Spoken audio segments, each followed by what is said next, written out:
ऐसी सोच उस व्यक्ति की, उस बालक की। 14 साल की उम्र में क्लास टीचर ने आकर के बच्चों से पूछा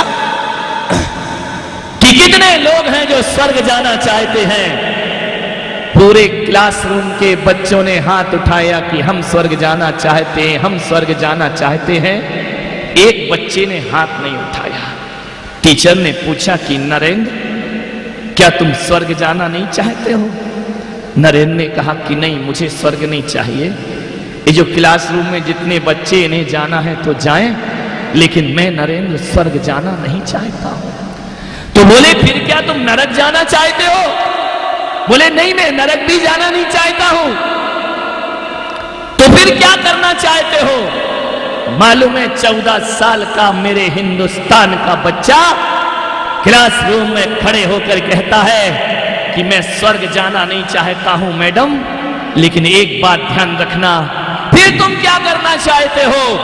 बोले ना मैं स्वर्ग जाना चाहता हूं, ना मैं मोक्ष जाना चाहता हूं। मैं केवल इतना चाहता हूं कि मुझे स्वर्ग नहीं जाना है, लेकिन मैं इस जीवन में स्वर्ग को धरती पे उतारना चाहता हूं कि मरने के बाद स्वर्ग नहीं, जीते जी धरती कैसे स्वर्ग होती है, मैं यह करना चाहता हूं। मैं स्वर्ग को आसमान से उतार के जमीन पे लाना चाहता हूं।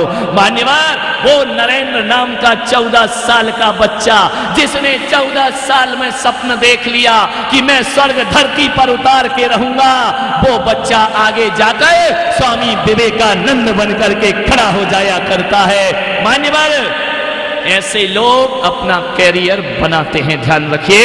जिनके हौसले बुलंद हुआ करते हैं, जिनके जज्बात बुलंद हुआ करते हैं। अरे केवल पास हो जाने से, अच्छे नंबर लाने से कुछ नहीं होता है।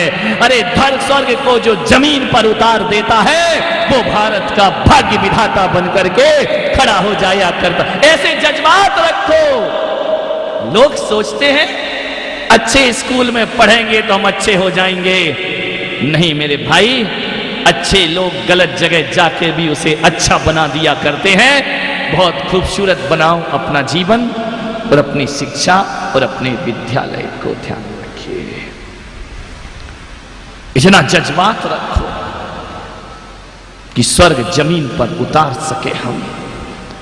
अरे बहती गंगा में पानी पीना तो सबको आता है मेरे भाई, लेकिन चट्टान के सीने से जो पानी निकालता है वो दुनिया में महान कहलाया करता है। ध्यान रखना। गंगा में स्नान करना आसान है, लेकिन भगीरथ बन के गंगा को हिमालय से उतारकर और गंगा सागर तक ले जाना बहुत कठिन काम हुआ करता है।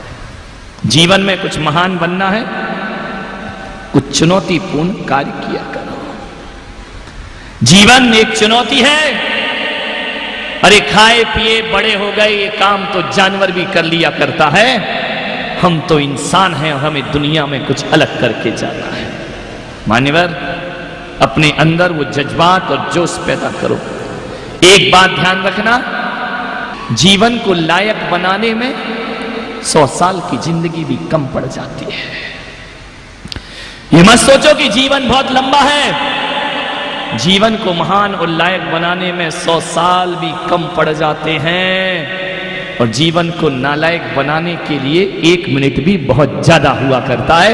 1 मिनट में हमारा जीवन बदल जाता है। जिंदगी पानी और आदमी का मन, पानी हमेशा नीचाई की ओर बहता है और आदमी का मन हमेशा नीचाई की ओर जाता है।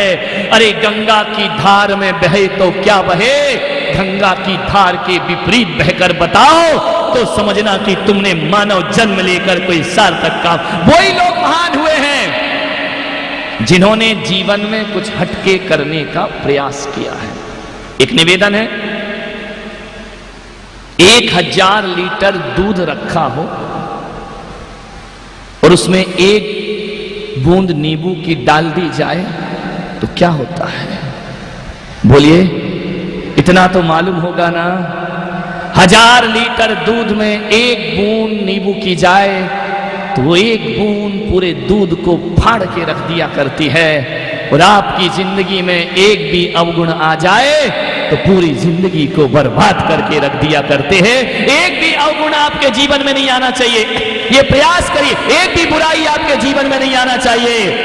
आपने स्लेट पट्टी पर, आजकल तो बच्चे नहीं लिखते हैं, मेरे समय लिखे जाते थे छोटे बच्चे, स्लेट पट्टी पर यदि 1000 अक्षर लिखे हैं और एक बूंद पानी डालकर यदि हाथ फेर दिया तो क्या होगा बोलिए? सारे अक्षर मिट जाएंगे ना। कितनी भी अच्छी जिंदगी बना लो, एक भी अवगुण जिंदगी में आ गया तो सारी सच्चाई में पानी फिरने में ज्यादा देर नहीं लगा करता है। ये प्रयास करो कि कोई भी बुराई हमारे अंदर नहीं आना चाहिए। यदि जीवन को महान और ऊंचाइयों तक पहुंचाना है, एक भी बुराई हमारे एक मुल्ला नसरुद्दीन था, उसकी शादी नहीं होती। एक दिन लड़की वाले उसे देखने आए और जैसे ही देखने आए तो लड़की के पिता ने कहा कि मुल्ला, ये तो बताओ जरा, कभी तुमने शराब पी है? अरे बोले शराब? मैंने जिंदगी में शराब में हाथ नहीं लगाया। अरे मैं तो शराब के नाम तक नहीं जानता, क्या रम होती है, क्या बिस्की होती है, क्या ठर्रा होती है, क्या देसी होती है, मैं नाम भी नहीं जानता हूं। लड़की के पिता ने कहा यार पूरे नाम बता रहा और क्या नाम नहीं जानता हूं। अच्छा ये बात बताओ मुल्ला, तुम शराब नहीं पीते हो, एक बात और बताइए, मुझे अपनी लड़की तुम्हें देना है, एक बात बताओ कभी तुमने जुआ खेला है? अरे बोले जुआ? मैं तो ताश के पत्तों के नाम भी नहीं जानता कि हुकुम की बेगम क्या होती है और चिड़ी की इक्का क्या होता है। मैं तो जानता नहीं कि ईंट का बादशाह क्या होता है। मैं तो ये नहीं जानता कि लाल पान का गुलाम कौन होता है। मैं एक भी पत्ते को नहीं जानता हूं। मैंने हाथ में कभी ताश नहीं छुई है। बोले यार मुल्ला, तुम में बड़े गुण ही गुण हैं, शराब पीते नहीं हो, जुआ खेलते नहीं हो, एक बात बताओ मुल्ला, कभी तुमने चोरी की है? अरे बोले चोरी आज तक नहीं की मैंने, मुझे नहीं मालूम कौन से ब्लेड से कैसे जेब काटा जाता है, कैसे चैन खींची जाती है, आज तक मैंने नहीं की चोरी। अरे बोले वाह मुल्ला, इसका मतलब कि तुम में अच्छाई ही अच्छाई है, एक भी बुराई तुम्हारे अंदर नहीं है। तुम शराब नहीं पीते, तुम जुआ नहीं खेलते, तुम चोरी नहीं करते, ऐसा तो मैंने आदमी नहीं देखा कि एक भी अवगुण उसके अंदर ना हो। मुल्ला ने सिर झुकाया, बोले वैसे तो मैं कोई गलत काम नहीं करता हूं, लेकिन एक बुराई मेरे अंदर है। बोले कौन सी बुराई तुम्हारे अंदर है? बोले बस ज्यादा नहीं है, बस एक बुराई मेरे अंदर है। बोले कौन सी बुराई तुम्हारे अंदर है? बोले मैं झूठ बोलता हूं। कुछ लोग समझ गए होंगे, कुछ तो घर जाके समझ में आएगा। मैं झूठ बोलता, एक बुराई मेरे अंदर है। अब झूठ बोलता है, सोचिए आप, जो बच्चा झूठ बोलता है इसका मतलब वो चोरी भी करता है, इसका मतलब वह डाका भी डालता है, इसका मतलब वह शराब भी पीता है और वह जुआ भी। एक बुराई आ जाए जीवन में, सारा जीवन बर्बाद हो जाता है। मानिए कुछ शिक्षाएं मैं तुम्हें दे रहा हूं, जो जीवन में बड़ी काम आई। मैं स्कूल में पढ़ता था, आपको मालूम हो कि जिस स्कूल में मैं पढ़ा हूं, पहले हम लोग इंक पेन से लिखा करते थे। उस समय जेल पेन नहीं चलता था, और इंक पेन से लिखता है बच्चा तो ये समझ लो कि स्कूल की यूनिफॉर्म में फिर नील डालने की जरूरत नहीं है। जैसे ही पॉकेट में रखता है, शर्ट पूरी अपने आप नीली हो जाती है। वह इंक पेन था, लीक करता था। मेरी क्लास में सबसे कचरा राइटिंग थी, ऐसी राइटिंग थी कि मैं लिखूं और मैं ही नहीं पढ़ पाऊं। बाजू वाले से पूछता था, बता भैया मैंने क्या लिखा है। इतनी खराब राइटिंग, इतनी खराब राइटिंग।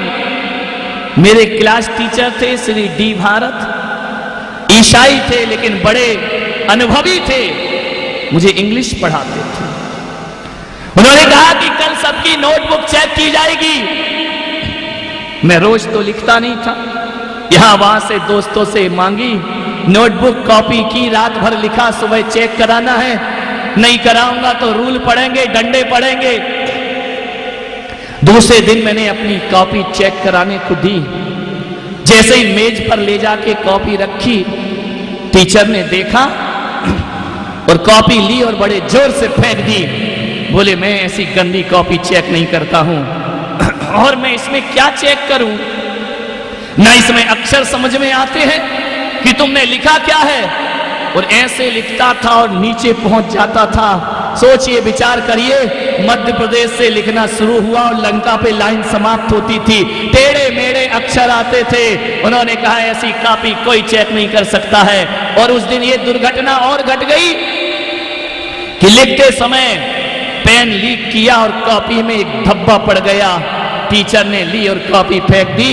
मैं कभी गंदी कॉपी चेक नहीं करता हूं। मुझे इतनी बेइज्जती हुई उस क्लास में। और दुर्भाग्य तो ये था मेरे साथ कि मैं जिस स्कूल में पढ़ता था उसमें लड़के और लड़की साथ साथ पढ़ा करते थे। अब सोचिए, कॉपी फेंके और लड़कियां जोर से हंस दें, उस समय तो इतनी बेइज्जती होती है। अरे सिर चेहरा लाल हो गया शर्म से। कॉपी फेंकी, बोले मैं ऐसे गधे बच्चों की कॉपी चेक नहीं करता हूं। मेरी आंख में आंसू आए। छोटा सा था, 8वीं क्लास में। मैंने अपनी कॉपी उठाई और जाने लगा। टीचर ने कहा इधर आओ। मुझे पास बुलाया और मेरे हाथ में 3 रूल मारे। पहले वो वाले रूल चलते थे काले वाले जिससे लाइन खींची जाती है। 3 रूल मारे। वो रूल की मार की आज भी मेरे हाथ में पीड़ा होगी। आज भी जब जब याद करो तो वो रूल की मार याद आती है। 3 डंडे मारे उन्होंने और कहा कि क्लास में पढ़ने आते हो या माँ बाप का नाम बदनाम करने आते हो? इतना पैसा खर्च करते हैं माँ बाप और यहां मटर गश्ती करते हो।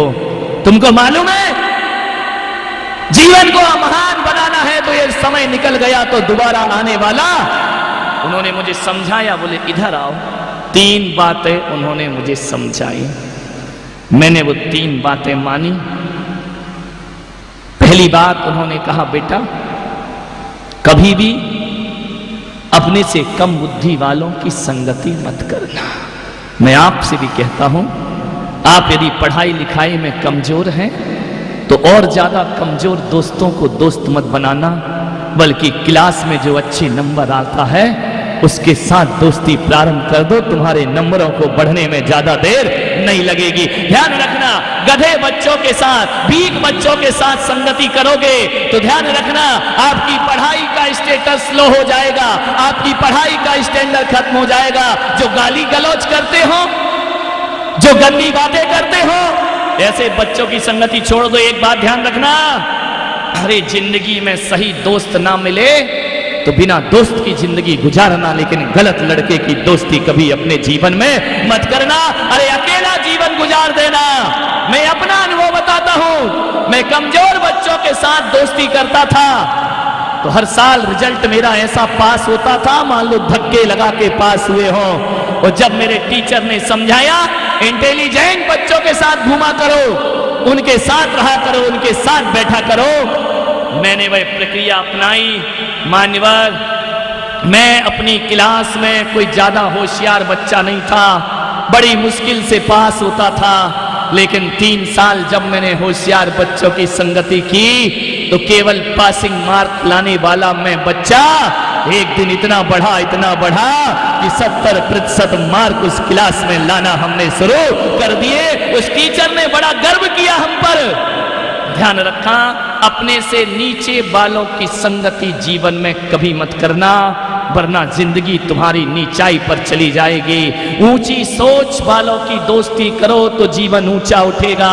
एक बात ध्यान रखना, जीवन में बुराइयां जब भी आती हैं माँ बाप से नहीं आती हैं, रिश्तेदारों से कोई बुराई नहीं आती है। पहली बार सिगरेट पीना हमारा दोस्त सिखाया करता है, पहली बार स्कूल से भागना हमारा दोस्त सिखाया करता है, पहली बार गलत काम करना हमारे दोस्त सिखाया करते हैं, मसाला खाना दोस्त सिखाया करते हैं। मान्यवर, ऐसे दोस्तों को आज ही छोड़ दीजिए, क्योंकि ये दोस्त आज स्कूल में तो तुम्हारे साथ हैं, जब स्कूल के बाहर पढ़ लिख के निकलोगे और ये बुराइयां साथ ले गए तो ये दुनिया है मेरे बच्चों, ये माल में साथ देती है लेकिन मार में दुनिया साथ नहीं देती है।